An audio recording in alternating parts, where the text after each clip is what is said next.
歡迎光臨 Super 廚房，請點讚、分享同埋訂閱。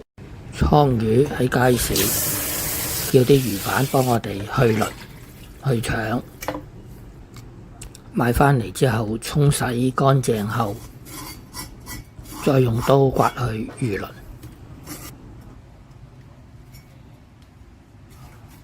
喺個魚肚度再揾刀界深少少，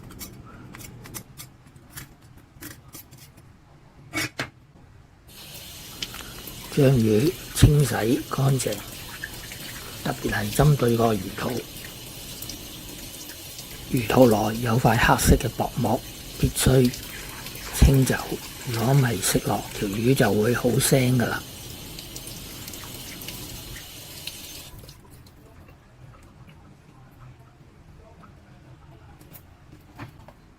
用鹽搽勻整條魚，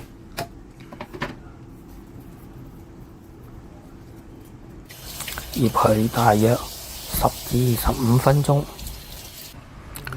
過咗10至15分鐘啦，咁我哋就將條魚斜切2-3刀，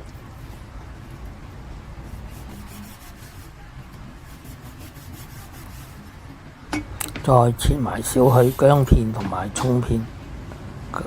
咁樣就可以攞去煎㗎喇。開大火，落油，落啲薑片落去，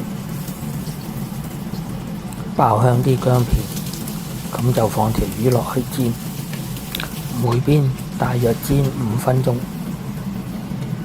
好快已經過咗5分鐘啦，咁我哋就反轉再煎另外一邊。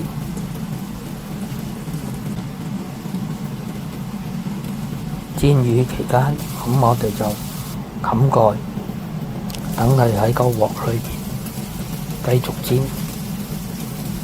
好快，已經過咗5分鐘啦，咁我哋就反轉條魚，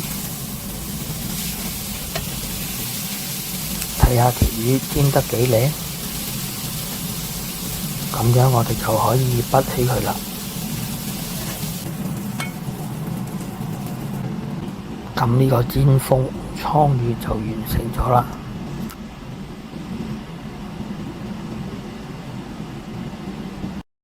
睇完片之後記得俾 like、分享同埋訂閱。